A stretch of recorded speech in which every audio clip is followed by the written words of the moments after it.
Thanks to the support as a channel member, Glenn Stanbury. Those of you who've been around for a while won't believe the statement that is about to come out of my mouth, but I'm not very good at self-promotion. I know. It's all you ever get. But hear me out. We're 4 episodes into a new series that has got loads of new viewers coming in, loads of new faces around. Welcome, new people. I hope you subscribe, turn your notifications on, all that kind of good stuff. But we've got all these new eyes on the YouTube channel, and not once in this series have I reminded everyone that I stream most nights over on Twitch, twitch.tv/LOLLUJO. I'll be streaming there tonight. Come and hang out with me over there. We can chat about this save. We can chat about the save we've got going on over there. We can chat about whatever you like. It would be lovely to have you come over and join me over on Twitch. And I should have mentioned it earlier in the series. Like I said, bad at self-promotion.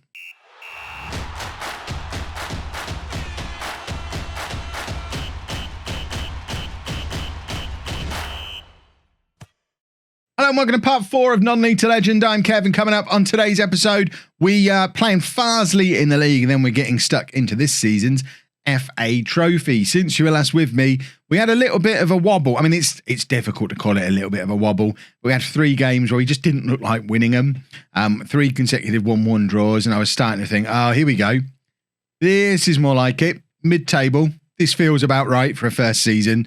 But then we turned it around with wins against Fylde and Blythe, helped by having 3 consecutive home games, which is always a bit of an advantage. And I mean, the first 2 of those were away games. So I guess we shouldn't have worried too much. What is interesting is that Slavy Spazov, why can't I say his name? Slavy Spazov still isn't scoring goals at the rate I thought he would. Still only 8 goals from his, 3 goals from his first 8 games. He has got 2 assists, 2 man of the matches. So when he plays well, he plays really well, which is why he's on a 7.15. He's not very consistent just yet, which I guess he's 18 years old. How consistent can you expect an 18-year-old to be?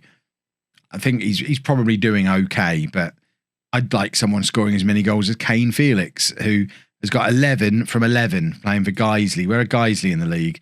They're 4th. See, that's the kind of striker that we need. As you can see, the league table is looking very pleasant, though. We're 1 point off the top of the table. Surely, same number of points and a game in hand would probably argue they're in an even stronger position than we are. I would always say I'd rather have position than games, because at least then we've already got the points on the board. But today we play Farsley, who are down there in 15th. You've got to believe this is going to be a win for us. And I think this is the first episode of the series so far that doesn't involve any kind of transfer news. Although there was an offer in for Lorne Bickley, who is on my unwanted list because he's on £400 a week as a 2-star current ability striker. My 5th choice striker is on £400 a week. Who was handing these contracts out? That is absolute insanity. We're trying to get rid of him, but I guess justifiably turned down the contract from Ebbsfleet, because despite the fact they're not in the division above now. They got relegated at some point. Who knew? Last season, in fact. But despite Ebbsfleet, I guess, being considered a bigger club than Kettering, they're obviously not going to play £400 a week for him because they're not nuts. It would have gone a long way towards getting us back towards our wage budget if we'd have got rid of him, and I'm sad that we didn't. So this is the team for the game against Farsley. We're going with Colin in goal, a back four of Edwards, Dunn, Senior and Malden, Wooten and Boot in midfield, Patterson, Jones and Sheriff behind Spasov up front. Danielson Carvalho, if you're wondering where he is, his little love heart's not quite full. He's not got a full heart, so we're just giving him a little bit of a rest today. He's played pretty much every minute of every game so far since arriving with us, to the expense of already losing one of our better players in real life. So probably best not to force him to play when he's not fully fit. Give him a little bit of a rest. It allows us to get Jones into the team, who's another one of our better players who was here before I got here. In fact, I think if we look back to that first episode, Jones was considered the best striker at the club. We've kind of brought Spasov in over the top of him, but he is capable of playing in that attacking midfield role. So give him an opportunity there every once in a while. I mean, this is probably, talking of opportunities, it's an opportunity for me to switch to the 4-2-4 I was going to use at the start of the season and only changed to get Carvalho in. But why change a system that's winning, I guess? Jones does well to make contact with the ball there, and it's played across to Sheriff, who's playing out wide. So we've got 3 of our strikers on the pitch today, and there's certainly goals in this team, and we know how effective Phoenix Patterson can be for assists on that left-hand side. So I think it's a strong front four, that's for sure. And Farsley know it because they're playing very defensive, good old-fashioned flat back six, which we're probably going to find quite difficult to break down. And as I'm saying it, just say as loads of times, Kev. As I'm saying it, we dropped down to third place because presumably Chorley have gone ahead in their game. That was a very nothing first half. We're going to go attacking for this second half. I know we're away from home, and probably at the start of the season, before I did all my shenanigans, we were probably considered a worse team than Farsley. I imagine they were higher up the preseason predictions than we were, because pretty much everybody was. But we're not preseason anymore. We've seen how this league is starting to shake out. We have got to be considered one of the favourites for promotion now. So we need to be a little bit more ambitious coming away from home against teams like this who are playing such negative football at home. Let's go and try and break them down. We might switch. In fact, forget might. After this highlight, if we don't score, we're switching to the 4-2-4. We're going to get Jones up there alongside Spasov, and we're going to make him a target man. And no, we're not. We're going to do none of that because Spasov has scored. Original Kev got the job done. New Kev, tactical change Kev, not needed on this occasion. The tactic that's got us here is going to continue to get us where we want to go. Lovely. Sheriff does very well. Cross comes over. Spasov, who dropped a little bit deeper, and it was effective. He'd lost his marker. There's all those defenders back there.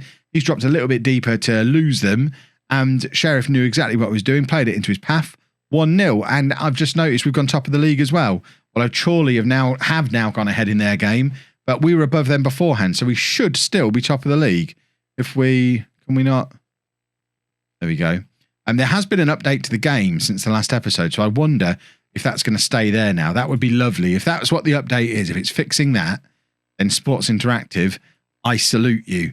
Right, we're going to take off Patterson, bring Clark on. That'll do as a double substitution for now. No, it's not that. No salute needed here. What was more important than that to fix the day after the game came out? Right.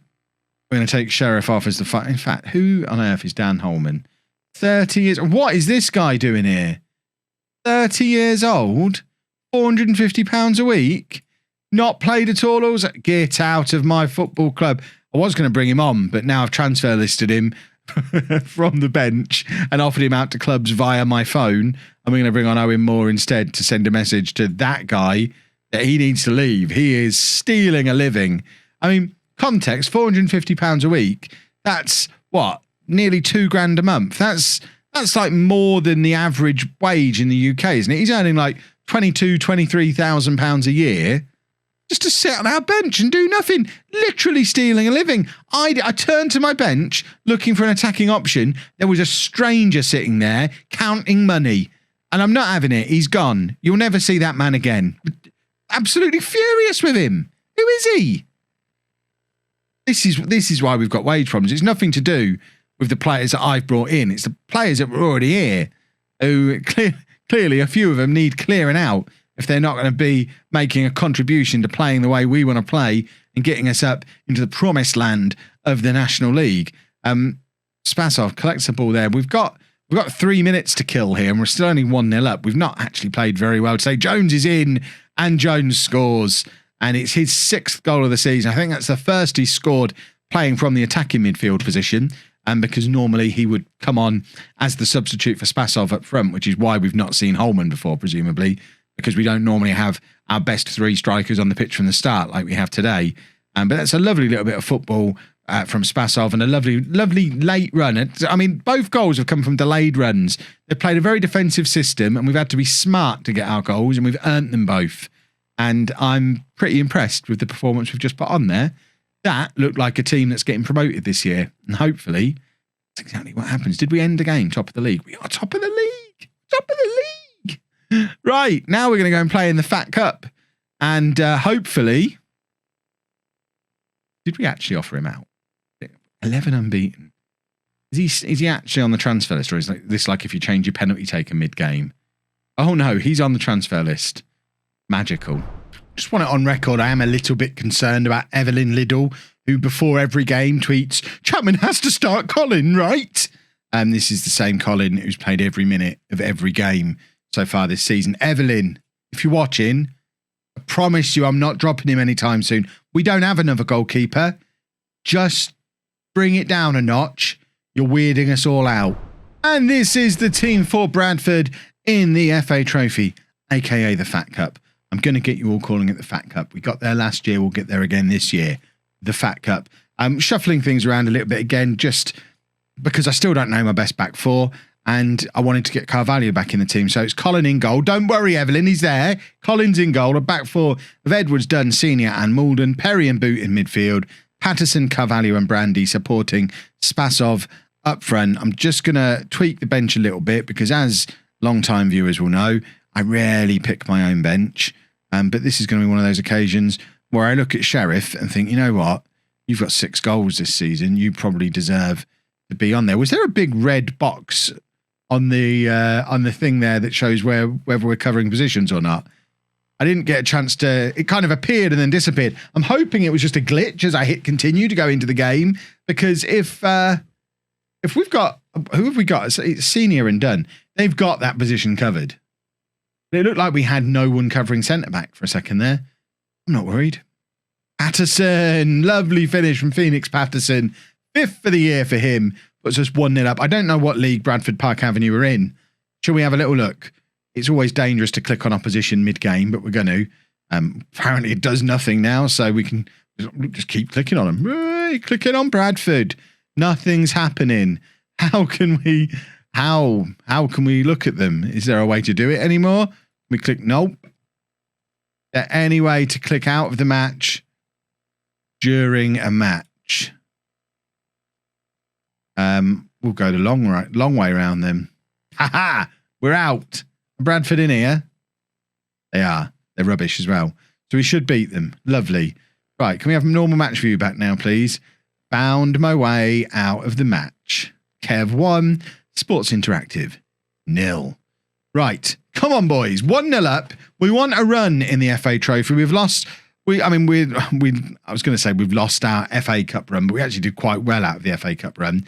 It made us about £80,000, which is definitely a big help at this level. But the Fat Cup doesn't really start paying significant money until you get into the later stages of it. So it's all well and good winning in these early games, but what we really need to do is get late on into the tournament and start accumulating some cash again. Because the longer the season goes on, the clearer it's getting to me. FM21 stuff. These players that we don't want, there's no one out there who can afford to take them off us. So it seems a little bit harder to shift players we don't want at this level than it was certainly in the Leicester save, where it was relatively easy to get rid of players we didn't want because they were largely top tier players that just didn't fit my system. So there was someone who wanted them, especially at the discount prices we were selling them for. At this level, I mean, our backup goalkeeper, Portsmouth, signed for £1. So there's only so far you can discount that. I mean, unless we stick some players together on a meal deal or something, I don't know how you go cheaper than free.